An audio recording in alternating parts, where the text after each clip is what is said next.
Páscoa, temos pregado também sobre assuntos concernentes a essa pandemia, tempestade, desertos, e vamos continuar falando para que Deus possa edificar. A palavra de Deus, ela pelo menos faz 3 efeitos na nossa vida. Paulo diz que a palavra, ela exorta, quando é preciso exortar. A palavra de Deus, ela nos edifica, e a palavra de Deus nos consola. Consola, edifica e exorta. E é isso que nós queremos para esta tarde com a palavra de Deus. Eu quero meditar com vocês. Pega a sua Bíblia aí comigo.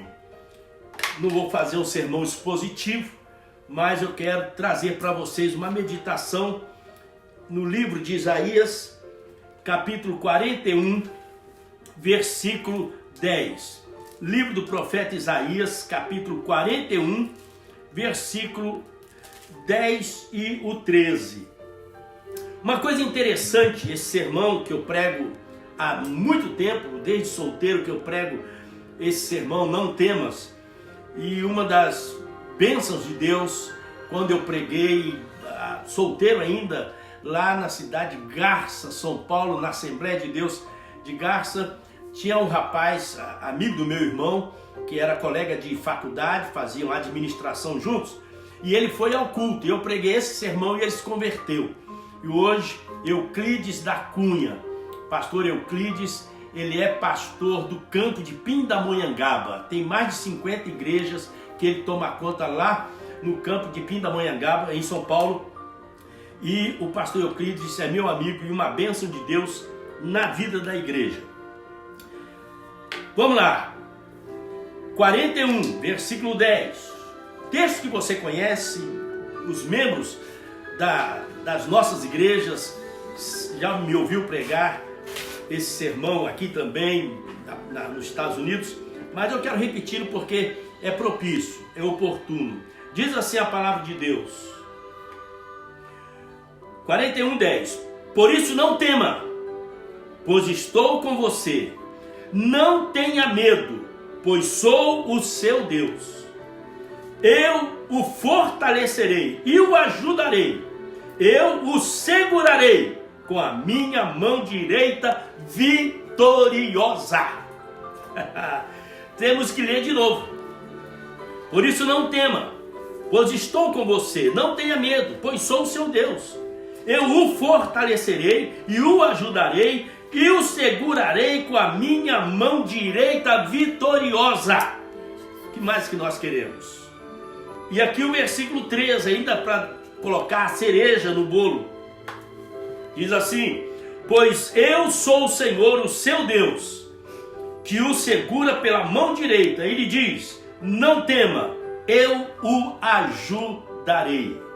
É isso que nós estamos precisando, é isso que você está precisando aí. Por favor, manda o nome da pessoa para a gente orar no final.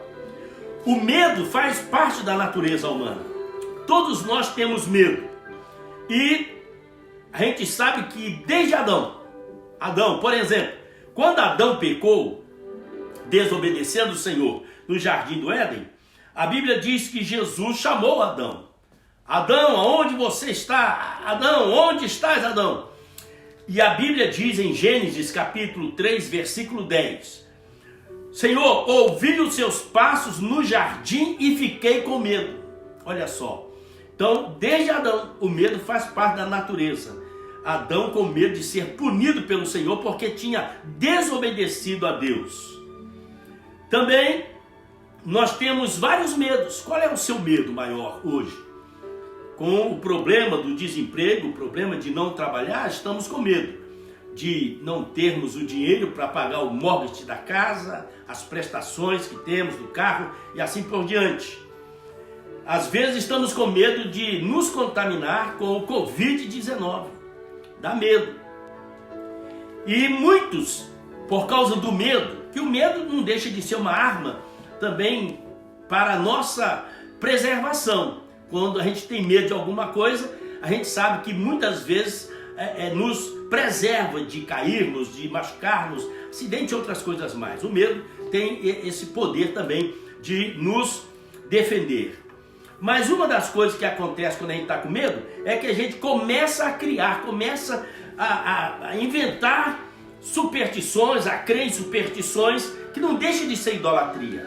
Superstições, por exemplo, ferradura de cavalo para dar sorte, para proteger.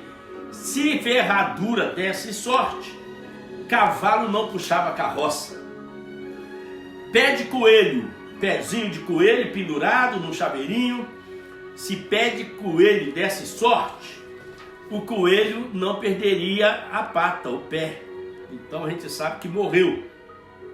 Galinho de arruda na orelha, sal grosso para espantar, jogar.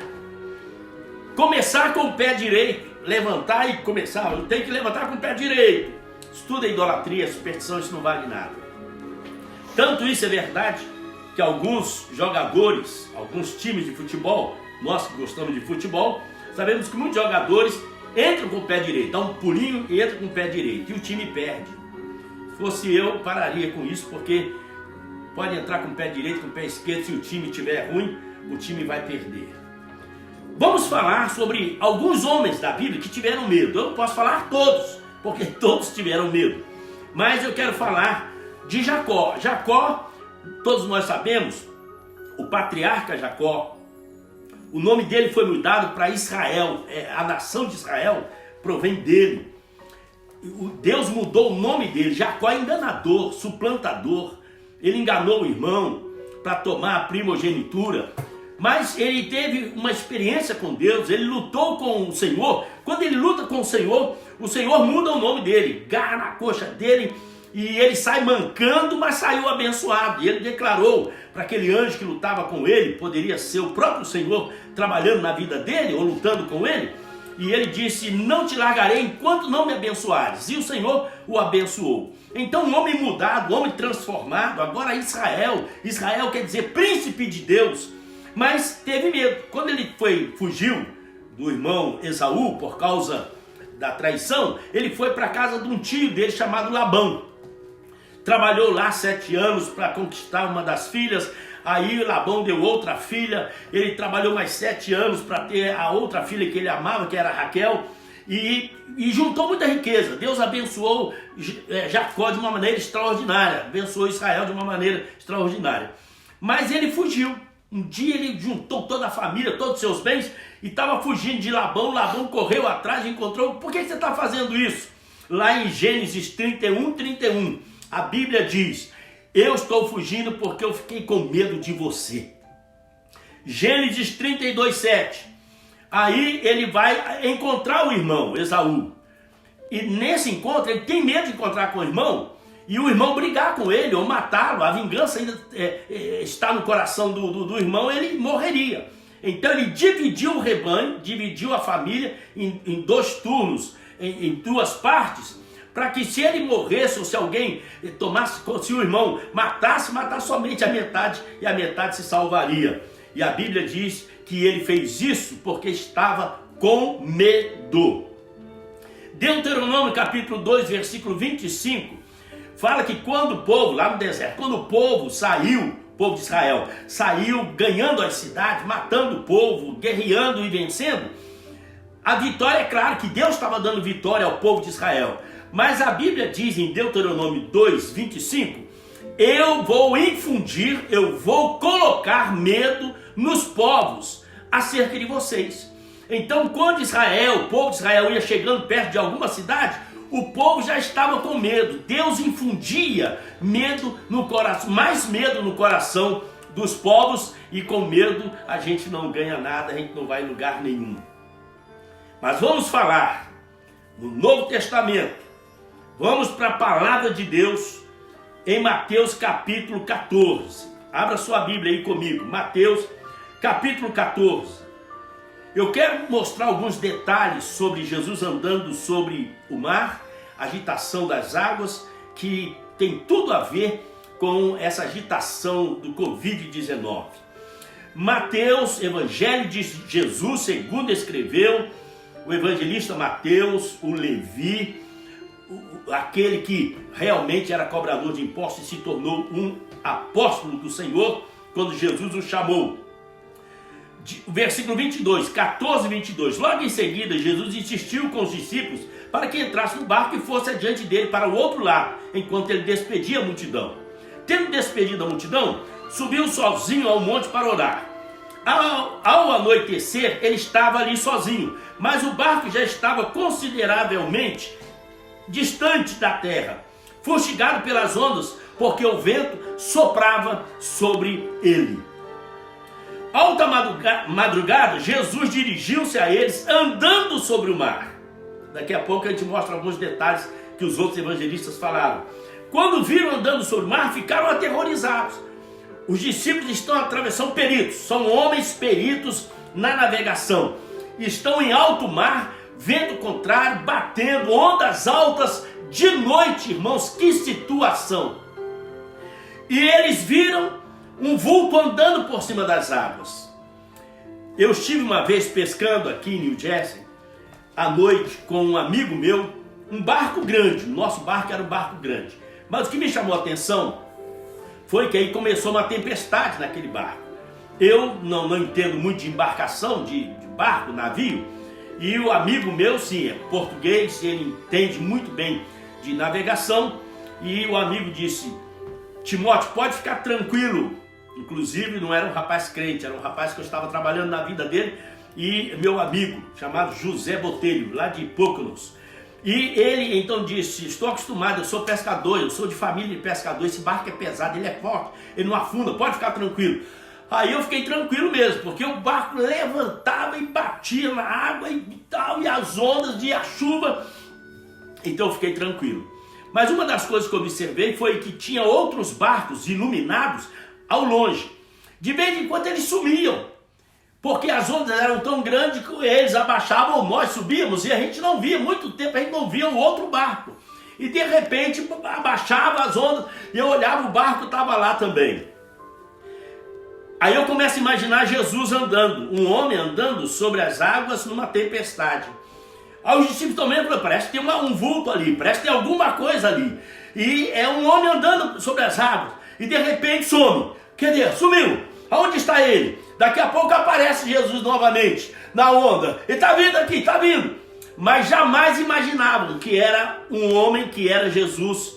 E a Bíblia diz aqui que eles ficaram aterrorizados. Na outra versão, ficaram com medo e disseram: é um fantasma. E gritaram de medo. Estou no versículo 26.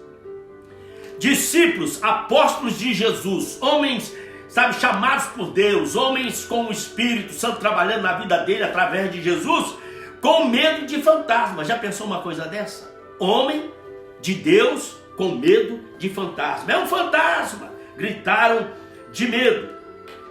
Aí Pedro, o mais palrador, aquele que tinha coragem de falar, impulsivo e sanguíneo também, Pedro, ele diz ao Senhor: se és tu, Senhor, mande que eu ande sobre as águas também. E Jesus disse: venha, respondeu o Senhor. Então Pedro, porque Jesus tinha dito: coragem, sou eu, não tenho medo, sou eu aqui, não sou fantasma não. Pedro, se és tu, mande que eu possa ir por cima das águas. Venha, respondeu ele. Então Pedro saiu do barco, andou sobre as ondas e foi na direção de Jesus, tudo certinho com ele. Pulou na água, os pés firmaram sobre as águas. Pedro começou a andar e foi ao encontro de Jesus. Mas quando, versículo 30, mas quando reparou o vento, olha só, quando ele olhou para o vento, está indo na direção de Jesus, está dando certo. Começou a olhar para o lado, começou a olhar para o vento, ficou com medo, mais uma vez, ficou com medo. E começando a afundar, gritou: Senhor, salva-me! Imediatamente Jesus estendeu a mão e o segurou e disse: homem de pequena fé, por que você duvidou? Nós já assistimos, alguns já assistiram em Lancaster, onde tem o maior teatro evangélico do mundo. Nós fomos lá para assistir Jesus salvando Pedro. O melhor teatro que eu já assisti lá. Todos são muito bons, mas esse é fora de série. Chorei o teatro todo. é uma coisa fora do normal. Quando Jesus está pegando Pedro, levantando Pedro das águas, é fora do normal. Quando entraram no barco, o vento cessou. Então os que estavam no barco, porque era um barco grande, estavam os apóstolos, os discípulos, mas tinha muita gente. Quando entraram no barco, o pessoal que estava no barco o adorou, dizendo, adorar Jesus, novamente, se adora a Deus. Jesus disse para Satanás no monte da tentação, adore a Deus.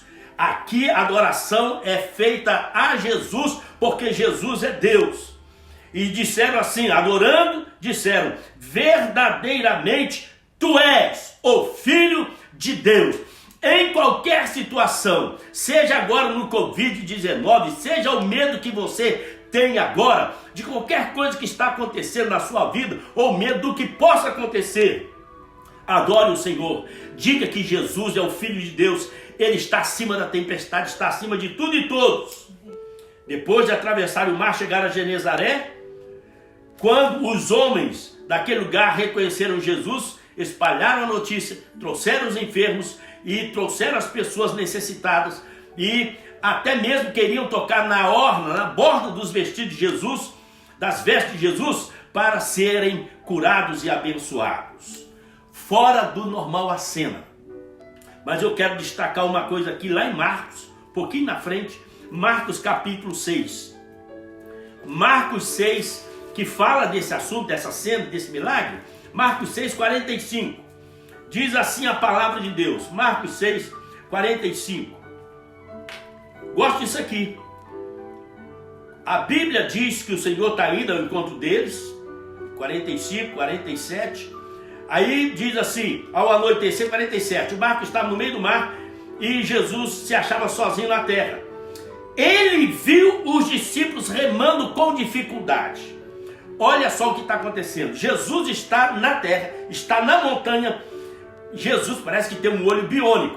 Jesus enxerga os discípulos que estão remando com dificuldade, porque o vento soprava contra eles. Então, na madrugada, Jesus dirigiu-se a eles andando sobre o mar e já a ponto de passar por eles. Olha que cena. Primeira coisa, Jesus vê aonde você está. O nosso Deus enxerga. A Bíblia diz nos Salmos que o Senhor se inclina para olhar para os moradores da terra. O Senhor Jesus está olhando para você aonde quer que você esteja. Seja no hospital, seja em casa. O Senhor conhece até o fundo do seu coração, da sua alma, o medo, o temor, o terror que Covid-19 está trazendo para a sua casa, para a sua família. O Senhor enxerga. Ele viu os discípulos com dificuldade para remar. Só que o Senhor gosta de brincar também. No meio da tempestade, o Senhor ia passando. Quando a Bíblia diz que ele ia passando por eles, ele estava indo para ajudar, mas fez que ia passando. E eles gritando que era um fantasma, aterrorizados. Mas Jesus imediatamente disse, coragem, sou eu, não tenham medo. Aí Jesus volta, então subiu no barco, para junto deles, e o vento se acalmou, e eles ficaram atônitos daquilo que o Senhor fez, o milagre que o Senhor realizou. Curiosidade, o Senhor vê lá da terra, vê os discípulos com dificuldade. 2, o Senhor fez que ia passar, mas o Senhor estava indo ao encontro dele. Parece que o Senhor está passando de longe, mas não, o Senhor está vindo ao nosso encontro. Mais uma curiosidade, coisa tremenda para nós, está em João, Evangelho de Jesus, segundo escreveu o apóstolo João, capítulo 6, versículo 22. Outra cena aqui tremenda, bonita. Gosto disso aqui demais. 6, 22. No dia seguinte, a multidão que tinham ficado do outro lado do mar, presta atenção. Jesus disse aos discípulos, atravessa o mar, vai para o outro lado, depois eu encontro com vocês lá.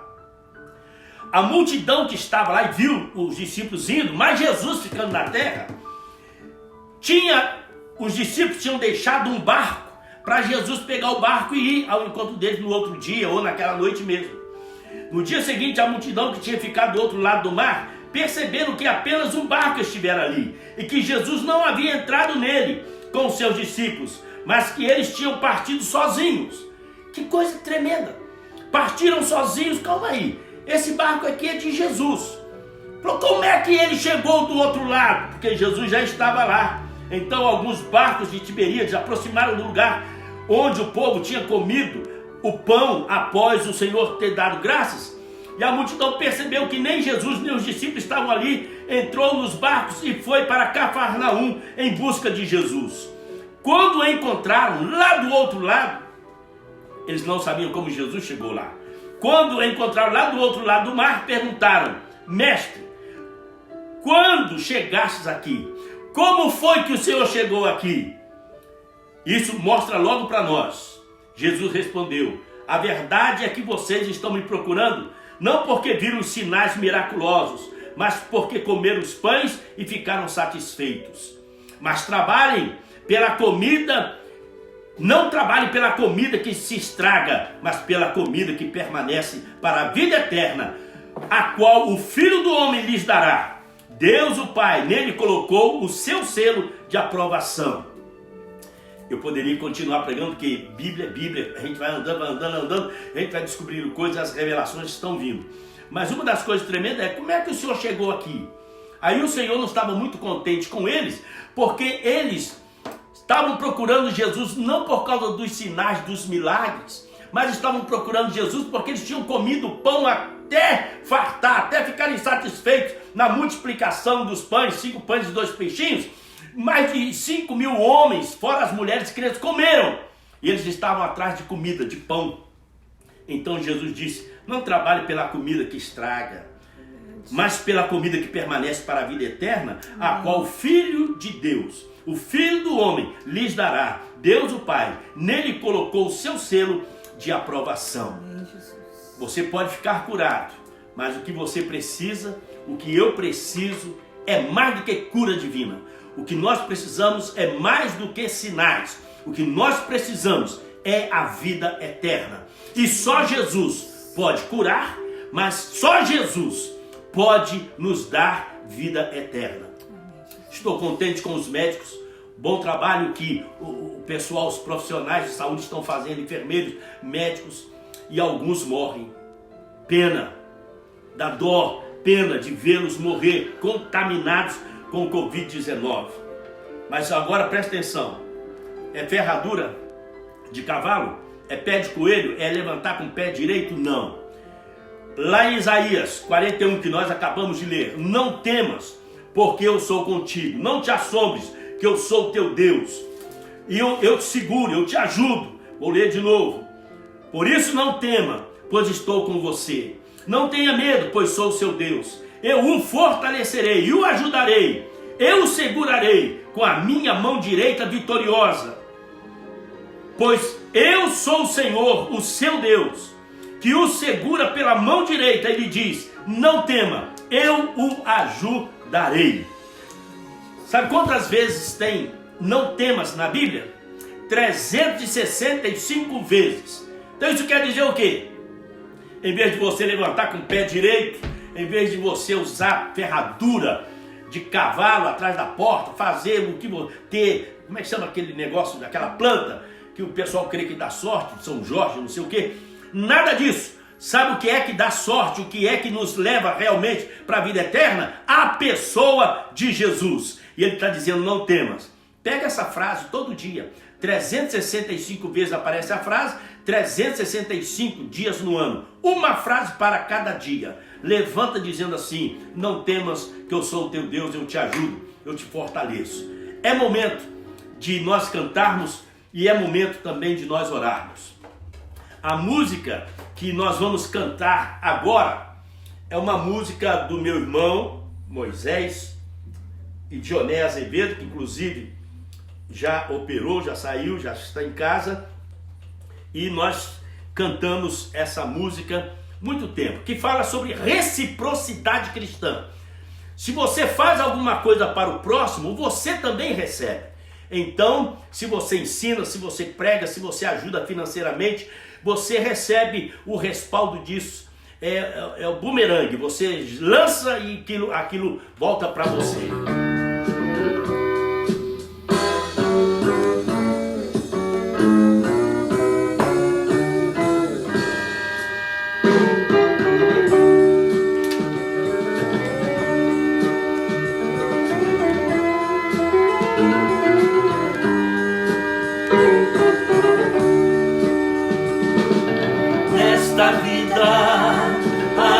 entre as criaturas, dar e um receber contínuo, tu fazendo bem, podes ter certeza, de Deus tu receberás também. Jesus falou e disse para fazermos o bem, mas ele também disse para não olhar a quem. Jesus falou e disse para fazermos o bem, mas ele também disse para não olhar a quem. Pois ensinando estamos aprendendo, consolando estamos sendo consolados, e até chegamos a uma conclusão, que em cada um existe um pouco de nós mesmos. Nosso primeiro disco.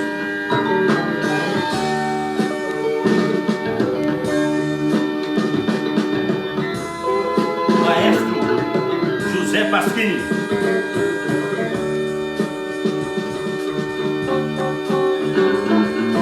Pois ensinando estamos aprendendo, consolando estamos sendo consolados, e até chegamos a uma conclusão, que em cada um existe um pouco de nós mesmos,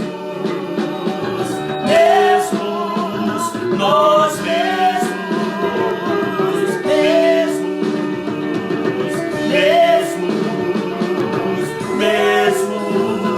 nós mesmos.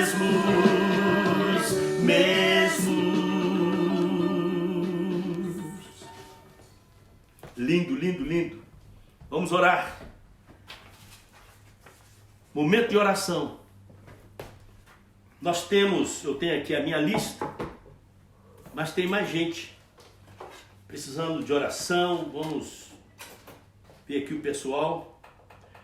A minha lista aqui, nós estamos orando, graças a Deus, por aqueles que já passaram pela tempestade, chegaram à terra, como Jesus acalmou o mar, o vento, e eles disseram, adoraram a Jesus e disseram: tu és o Filho de Deus, tu és o Filho do Deus bendito. John Piper, vamos continuar orando. Pastor Paulo em São Paulo, Dominique ainda está hospitalizado, melhorando, graças a Deus, mas ainda está lá. Vamos orar pela irmã da Daniela, vamos orar pelo Valdemar, da Rosinha, Alejandro, vamos orar pela família Bazzarelli, um italiano lá de New Jersey, lá de Fairville. Vamos orar por Hilda, Helena, vamos orar pela Cida também, que está infectada, membro da nossa igreja. Rafael, seu filho, também está. Vamos orar pelo Magal também, que está no hospital, infectado. Vamos orar para a Ediona, que está também infectado, mas está em casa. Vamos orar por Márcia Lopes, em nome do Senhor. Vamos orar pela Rosinha, lá no Brasil, nos Estados Unidos, não entendi aqui. Família. Vamos orar por Lucimar Vaz, família também, em nome de Jesus. Inclusive, mandei um pão diário também para a Lucimar, membro daqui, lembrei agora por causa da Lucimar Vaz, que está na Flórida. Vamos orar por cada pessoa. Iarinha Azevedo, tem 2 Iaras na minha família, Iara, minha irmã, Iara, sobrinha. Orar pela Iarinha. Vamos orar por Maristene do Miranda, vamos orar Elisete Pires. São esses nomes que o Senhor tem, as pessoas têm colocado aqui. Nós vamos orar em nome de Jesus. Mas preste atenção. Acabei de pregar, o Senhor viu a situação dos discípulos lá no mar. O Senhor viu eles lá, o Senhor viu eles naquela situação, naquela dificuldade. O Senhor está contemplando você. O seu nome pode não estar aqui, mas se você crer, Jesus está te vendo. E Jesus vai ao seu encontro. Parece até que ele vai passar, mas ele não passa não. A Bíblia diz que Jesus já ia passando quando eles clamaram ao Senhor. O Senhor entrou, acalmou o vento e o mar, e a paz veio ao coração deles. Vamos orar, é momento de fé, é momento de oração. Quando eu falo sobre corrente de oração, Não tem nenhuma magia nisso. Correntes, sabe por quê? São elos. Eu aqui na minha casa, juntamente com a minha esposa, é você agora aí em New Jersey, aqui na Pensilvânia, lá no Brasil, Portugal, não importa. Agora é o momento da gente nos unir numa só fé, num só Deus, num só batismo, nessa unidade perfeita, fazendo elos, essa corrente de fé, corrente para quem crê em Deus e crê no nome de Jesus. Pai Celestial, nós estamos mais uma vez implorando ao Senhor, nós suplicamos a Ti, Deus, andar por cima das águas somente o Senhor. Pedro andou, mas afundou, e o Senhor não afunda, Ele acalma a tempestade. A Tua palavra diz que Jó declarou bem forte, bem alto, porque Jó, nós sabemos que o diabo estava trazendo tribulações na vida de Jó, mas nós sabemos porque nós lemos a palavra, mas Jó não tinha consciência que era o diabo. Quem tocava, segundo Jó, quem tocava na vida dele, somente Deus é que cuidava e tocava. Então ele tinha consciência de que era Deus que estava ferindo-o. Mesmo sem entender, ele faz uma declaração, meu Deus, que nós precisamos fazer. Ainda que Deus me mate, eu esperarei nele. Ainda que as coisas piorem, eu continuarei crendo nele. Que assim seja a fé de cada pessoa que nós temos aqui, Senhor. Infectadas, doentes, famílias, parentes. Nós abençoamos estas vidas em nome de Jesus. Que a graça salvadora, que a graça que cura, que dá sanidade, venha sobre esses corpos, sobre essas famílias, em nome de Jesus. E nós sabemos que há poder no nome de Jesus. E que o Senhor tem todo o poder nos céus e na terra. Ele fez essa declaração depois que ele venceu a morte. Ele declara para os discípulos: ide pregai o evangelho, e todo o poder me é dado. A tua palavra diz que os discípulos saíram e o Senhor cooperava com eles. Nós estamos pedindo para que o Senhor coopere conosco agora. Que o Senhor ajude essa pessoa necessitada, aflita, amargurada, triste, preocupada, até mesmo com medo. Que a graça do Senhor possa fortalecer. Tenham coragem, sou eu, disse o Senhor Jesus. Tenham ânimo, sou eu, disse o Senhor Jesus. É o que nós queremos ouvir neste momento de oração, nesse momento da nossa fraqueza, dos nossos medos. Que o Senhor possa sussurrar através do sofrimento. Como alguém disse, que o sofrimento é o megafone de Deus falando para nós ouvirmos. Que através do sofrimento nós possamos ouvir o Senhor falando. Tenha ânimo, tenha coragem, sou eu e eu estou vindo para ajudar vocês. Amém, Jesus. Que Isaías 41, 10 e versículo 13 possa ficar gravado na nossa mente. Nos 365 dias do ano, que nós possamos levantar, acordar e dizer: o Senhor está conosco, não temerei mal algum. Que assim seja, é a nossa oração feita em nome daquele que vive e reina para todo sempre, o nosso querido Jesus. Assim seja. Amém. Amém, Jesus. Amém. Até outro dia, nós vamos voltar. No domingo a gente faz uma gravação para pregar. O meu problema é que eu não sei falar baixinho.